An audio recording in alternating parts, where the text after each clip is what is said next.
بسم اللہ الرحمن الرحیم۔ السلام علیکم۔ قرآن پاک میں جو معجزات ہیں اور جو اس کے اندر اشارے ہیں، عجائبات ہیں، ان پر ہم بات کر رہے تھے۔ آج آپ کو ایک اور عجائبات میں سے ایک عجوبہ بتاتا ہوں۔ قرآن پاک میں آپ کو پتہ ہے کہ نبی کریم صلی اللہ علیہ وسلم کی عمر کے حوالے سے اشارات ملتے ہیں۔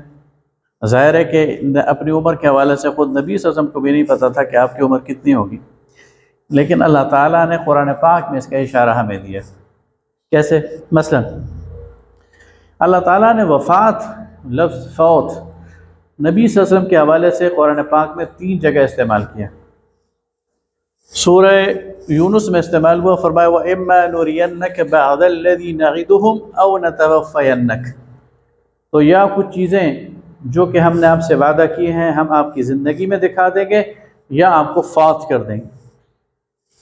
اسی طرح یہ آیت سورہ رعد میں آئی ہے او نتوفینک، اور اسی طرح یہ آیت سورہ غافر میں آئی ہے او نتوفینک۔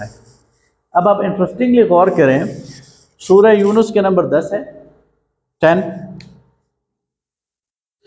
سورہ رعد کا نمبر 13 ہے، اور سورہ غافر کے نمبر 40 ہے، اور ان کا مجموعہ بنتا ہے 63۔ نبی صلی اللہ علیہ وسلم کی عمر کتنی تھی؟ 63 تھی۔ اب ایک اور غور کیجئے، نبی صلی اللہ علیہ وسلم کی نبوت کی عمر کتنی تھی جب نبوت ملی؟ مکہ میں کتنا سال رہے؟ 13 ایئر، اور مدینہ میں کتنا سال رہے؟ 10 سال۔ اللہ تعالیٰ نے اس کے بھی اشارہ کر دیا۔ آپ کہہ سکتے ہیں اتفاق ہے، چلے مان لیا اتفاق ہے۔ اب آئیے، اللہ تعالیٰ نے قرآن پاک میں نبی صلی اللہ علیہ وسلم کے حوالے سے موت کے لفظ بھی 3 دفعہ استعمال کیا۔